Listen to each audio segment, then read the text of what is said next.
The San Jose Sharks can't find the late magic as Mikael Granlund leaves the game early.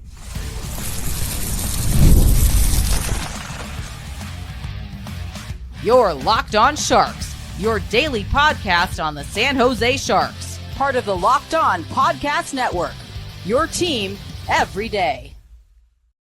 Hello, welcome to Locked On Sharks, the premier hockey podcast covering your favorite team in the Bay Area. My name is JD Young, caretaker at the Reef, also the co-host of Western Conference Tuesdays on the Locked On NHL channel. I want to thank you for making Locked On Sharks your first listen. Proudly part of the Locked On Network. We cover your team every day. And if you want to be an everyday, all you have to do is just follow wherever you get podcasts, or you can watch on YouTube as well. And today we're going to be discussing the Sharks' 5-2 loss to the Dallas Stars. And while it sounds bad, it wasn't actually that bad. Talk about William Eklund and his continued just really nice performances he's been stringing together here. Mikael Granlund leaving the game, dig into the numbers behind this game, and of course, talk about Askarov's season as we expect Askarov to make his Sharks debut tomorrow. But before we get to all that, do want to let you guys know that today's episode is brought to you by FanDuel. You can start the season with a big return on FanDuel. New customers can place a $5 bet. You get started with $150 in bonus bets. If you win your first $5 bet, visit FanDuel.com to get started. All right, 5-2 loss to the Stars, and it's not as bad. The Stars, if you didn't watch the game, the Stars tacked on 2 empty netters late. It's not as bad as the score sounds. My biggest takeaway from this game is, for good chunks, like we have seen, the Sharks continue to play toe-to-toe with a lot of these teams, but we keep having those same lapses. And this time, it was the beginning of the second period where the Stars came out like a house on fire and basically, kind of put themselves up by 2 goals kind of in the first 10 minutes or so of the second period. But as we have seen from the Sharks, they respond, right? And crawled back into this game. Had a lot of, tonight was very much quality over quantity for the Sharks, is what you would expect this against a Stars team that's very good defensively, right? You're not going to get a lot of opportunities, but you're going to get some every once in a while. You got to take advantage, and the Sharks just unable to take advantage of every opportunity. But I still really like the way this Sharks team is playing, and I think, again, it is very translatable. We talked about yesterday or the other day about kind of that proof of concept game where you're starting to kind of see things come together for the Sharks. And it's still very much Lund line heavy. And we'll talk about in the third segment kind of what the Sharks might have to do if they have to pivot away from the Lund line because of Mikael Granlund being injured. But very Lund line heavy. They're still the driving force, but you're starting to see some of the other pieces come together tonight. And you're seeing Ryan Warsofsky kind of do some things here to try to kind of create offense. And one of those things I was really kind of impressed with was after every penalty kill, the Macklin, Celebrini, and Smith line were out there as soon as possible, which I thought was really interesting. We'll talk about that more here in a little bit. But kind of going back to that missed opportunities, right? The Sharks tonight, you saw what a team like Dallas does better, right? And especially on the special teams. And Sharks did a good job of not letting Dallas score on the special teams, but you just saw it was very much night and day with the Stars power play versus the Sharks power play. And the Sharks struggled to consistently set up and have consistent, shots, retrieve, shot, retrieve, shot, retrieve. It was very much shot, you lose the puck, Dallas clears, you spend the next 15 to 20 minutes trying to set up again. That is right, especially in those moments. Those are kind of what makes or breaks good teams, is can you take advantage of those opportunities? And the Sharks just could not do that tonight. Dallas, on the other hand, they did a great job of creating pressure. They didn't beat Blackwood on the power play, but their power play just way crisper. than the Sharks. I think that's as the Sharks learn to win, right? You got to learn to take advantage of the opportunities. Credit again, Dallas's PK is very good. The way they pressure you and make you have to think, and especially when you have a power play unit like the Lundline unit, where they're going to be a little bit more methodical with it. It can make it a little tougher for them. And I think that's kind of one of the things that, looking back at this game, is if the Sharks were able to take advantage of one of those power play opportunities and get a goal there, we're talking about a whole different game here where it's 3-3 late in the third period.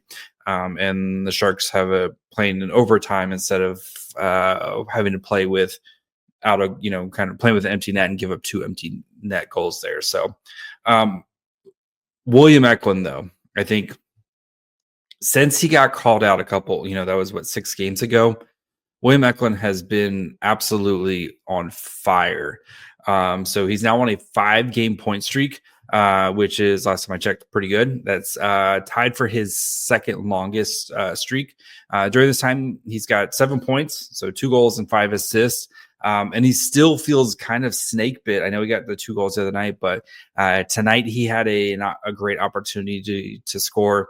The puck just kind of rolled on him a little bit funky and wasn't 9 times out of 10, it feels like Eklund's probably going to score there.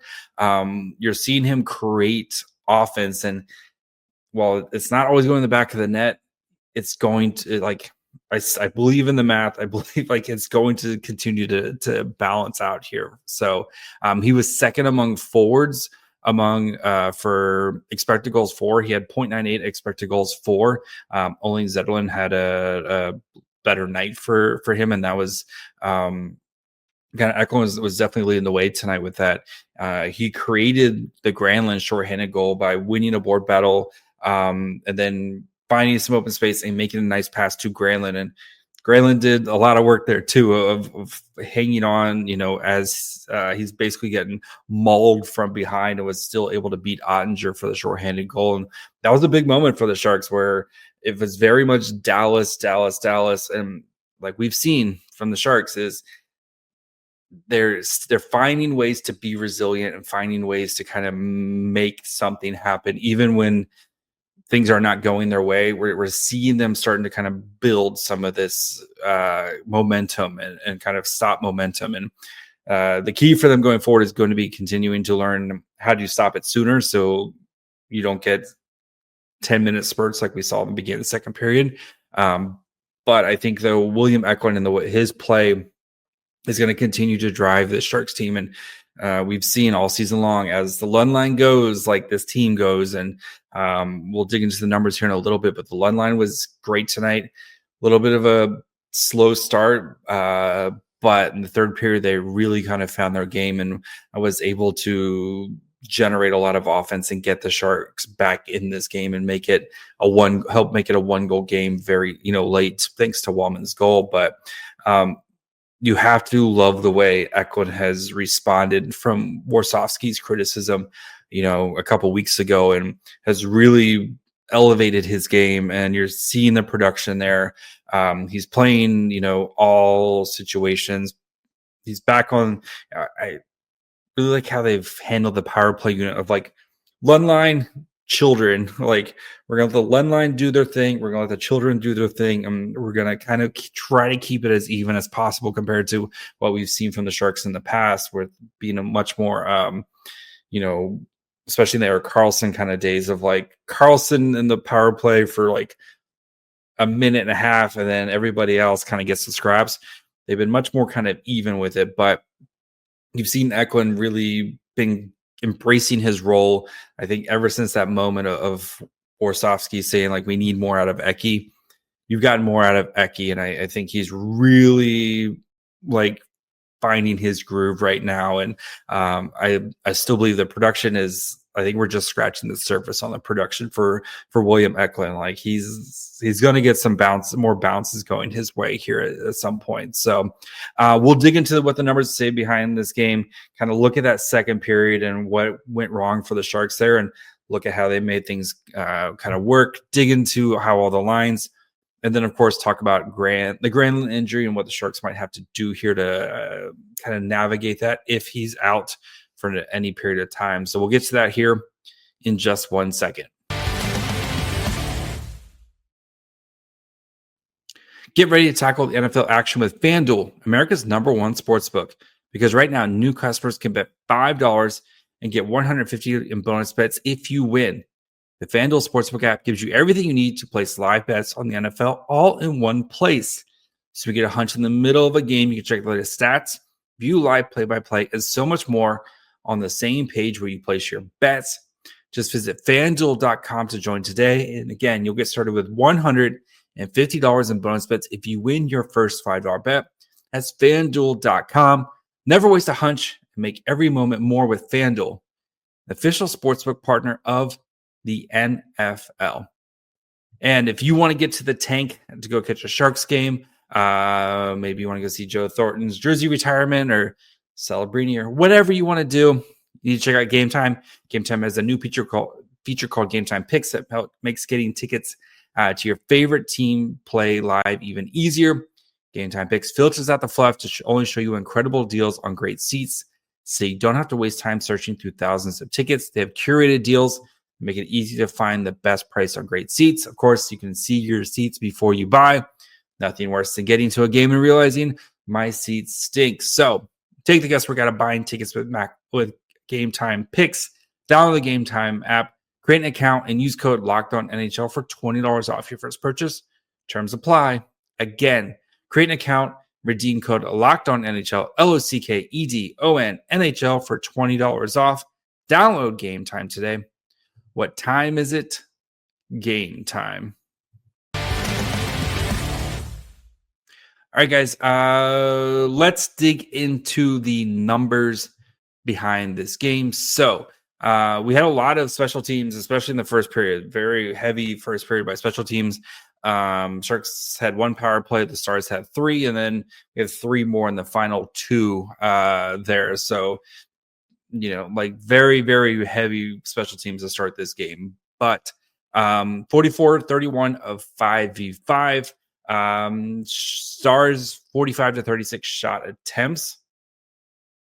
Actual shots at 5v5, 18-14, 20-18 scoring chances in favor of the Stars, 7-5 high danger chances in favor of the Sharks, and then 1.51 to 1.37 expected goals for in favor of the Sharks at 5v5. So again, that quality over quantity where Sharks were making stuff happen. They just weren't making a lot of it happen. And that's especially a team like the Stars, who does a great job defensively of just suffocating you. You saw that especially end of the second to third period.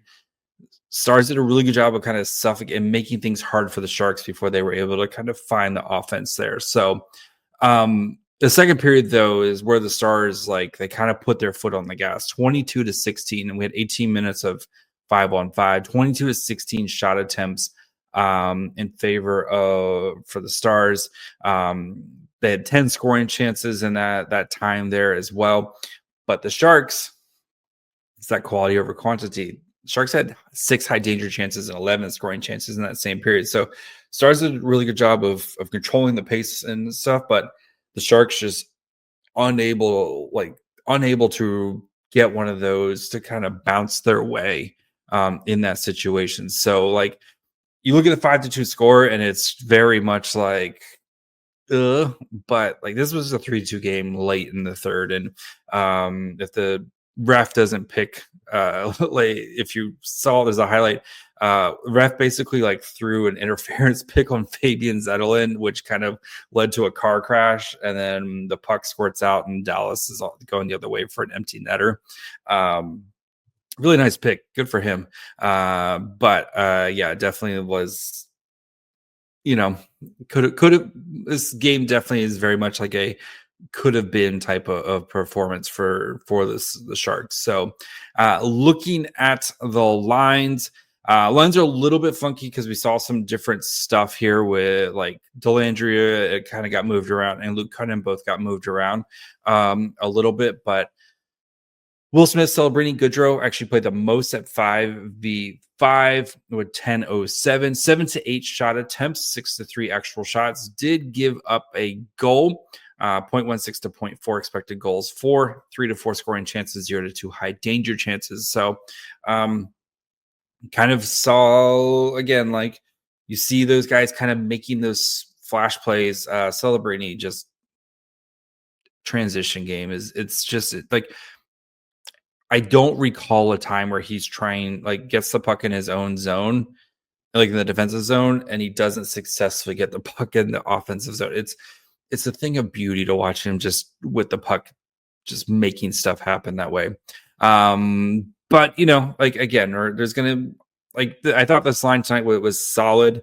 Wasn't anything like we saw in the Detroit game where this line was kind of flinging the puck around.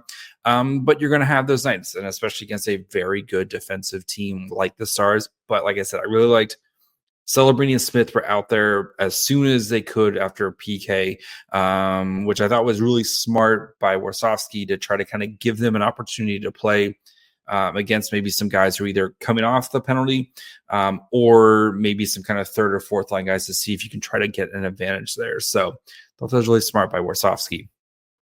Eklund, Granlund, Zetterlund both played 9-19 together, 15 to 8 shot attempts. And this was definitely kind of propped up by the third period because it was much kind of closer to 50-50 in the second period.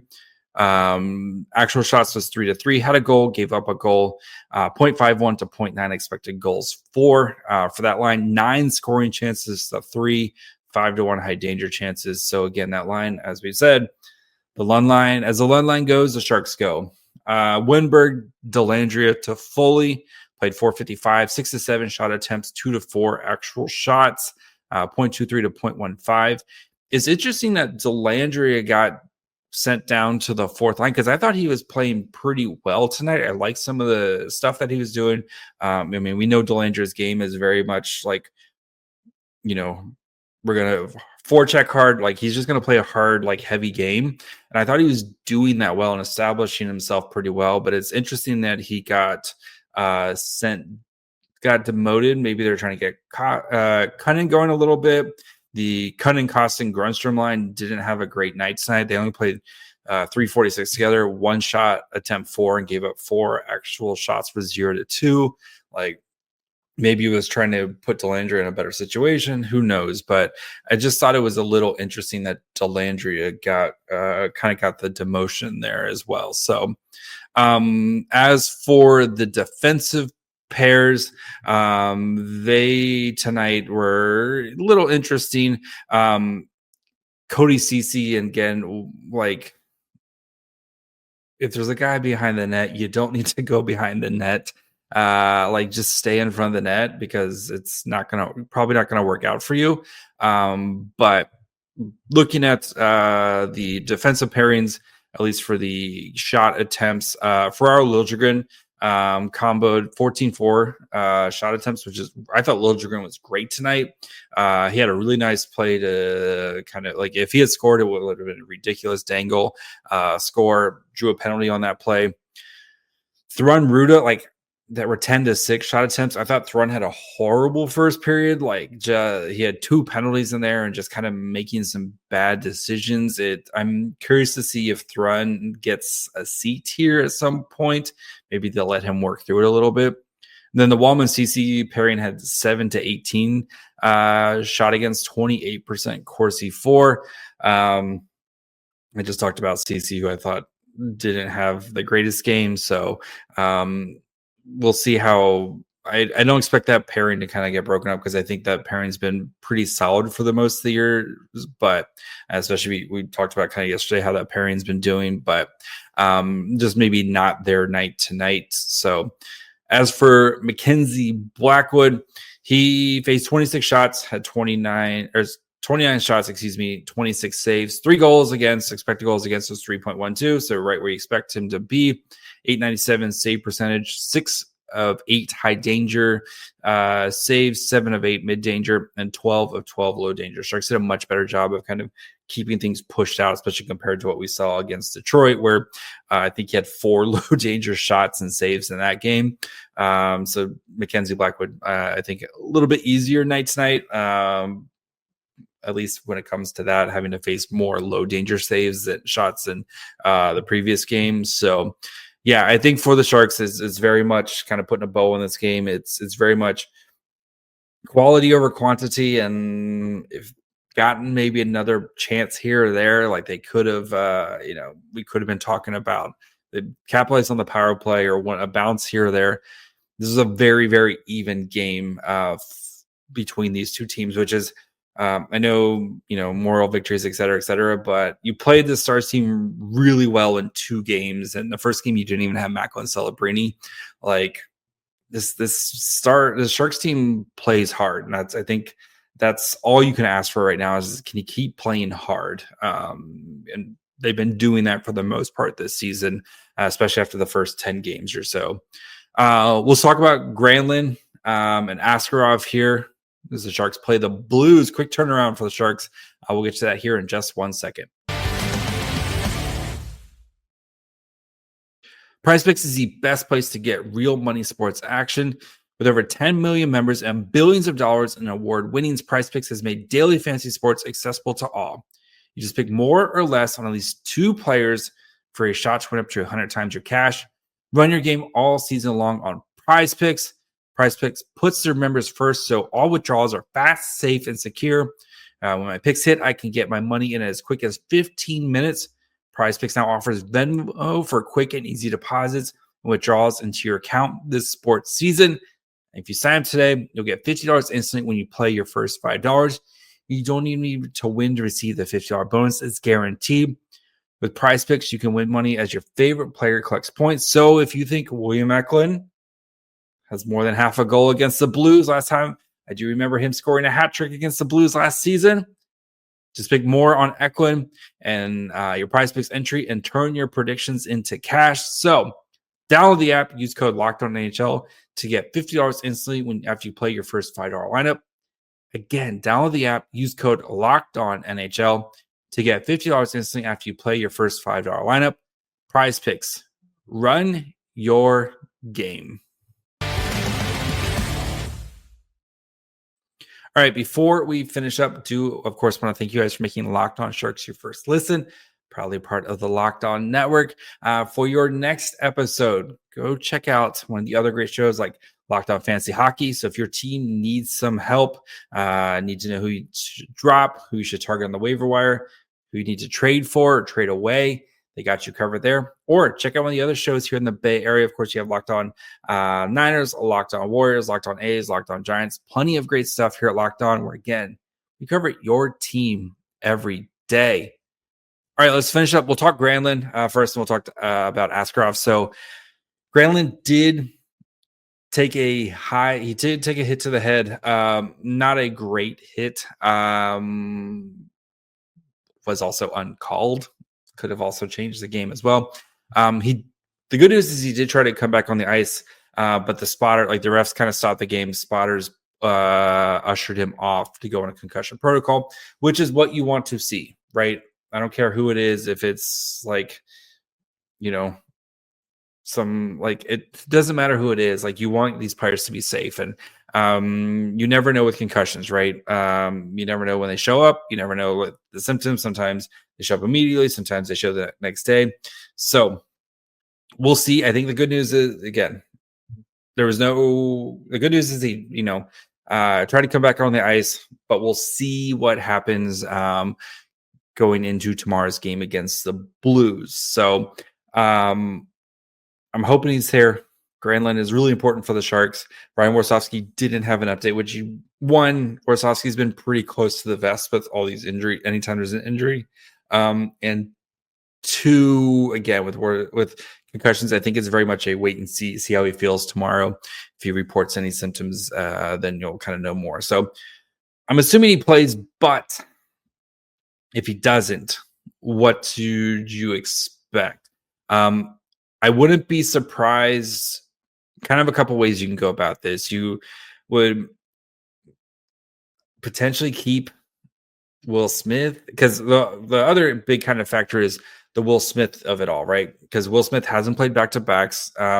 We've been seeing the development days, and if you don't have Granlund, you might be forced to play Will Smith in a back-to-back here, which I don't know how much part of the plan it is, but because if not, you're kind of running out of guys here for San Jose. I mean, Giovanni Smith's kind of the only other guy who's potentially available. You could also go 11 and 7 because you do have Jack Thompson, who so you just run 7 defensemen here.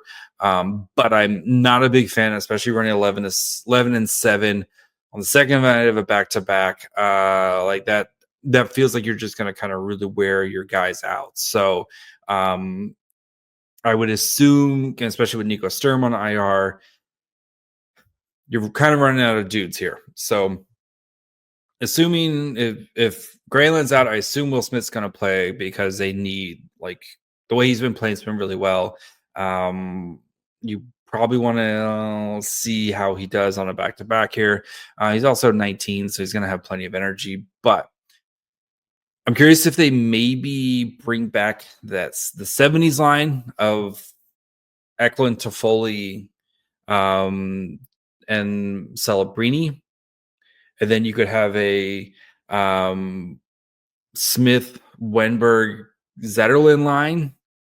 And then you just kind of cobble together your third lines with kind of everybody else between, Giovanni Smith and Dellandrea, and like just kind of piece together and hope that you can just get your top 2 lines can get you enough offense, and maybe you can sort out some offense elsewhere.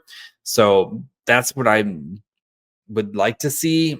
I would assume you would probably, if not, you'd probably just get maybe Celebrini bumps up onto the Lund line, and then Wenberg maybe takes over with Will Smith and Toffoli, or maybe they put Will Smith, Toffoli, Wenberg together.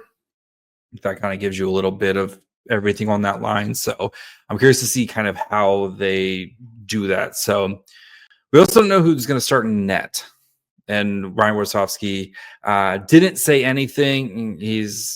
But I would assume we see Askarov. So especially because, Vitek Vanecek is on the trip. Askarov was the backup tonight. I think we see Askarov. So, and I kind of penciled this one as like the game that he's probably going to start is the Blues game here. So maybe they're just trying to kind of keep things chill for him. It's not like Askarov hasn't played in the NHL, but we kind of know it's been very much like very Askarov since he got here to San Jose. And maybe they're trying to kind of temper expectations, but I'm super excited to watch Askarov because watching him on the Barracuda this season has been an absolute joy. He's very good.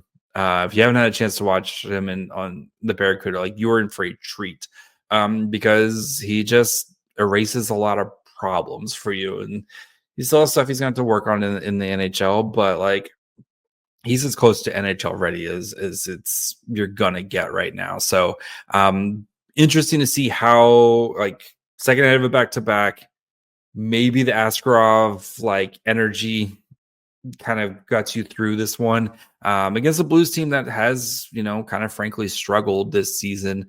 And I know they're dealing with some injuries as well. So I really expect the Sharks. I'm hoping the Sharks come out and play really well against this Blues team because I think this Sharks team is just going to continue to surprise people and play hard, and hopefully Askarov can, kind of provide another spark for this team as they, kind of potentially going through a little bit of adversity here, especially if Granlund is out. So we'll be back tomorrow to discuss hopefully Askarov's first start in Teal. Talk about Granlund being back, hopefully. So we got you covered. Then, of course, we have Joe Thornton jersey retirement on Saturday. So plenty of great stuff here at Locked On Sharks. Again, we cover your team every day. Follow wherever you get podcasts. And, of course, you can watch on YouTube as well. Follow the show on Twitter, Facebook, and Instagram at Locked On Sharks. Follow me on Twitter and Blue Sky at my fry hole. Till tomorrow. Bye, friends.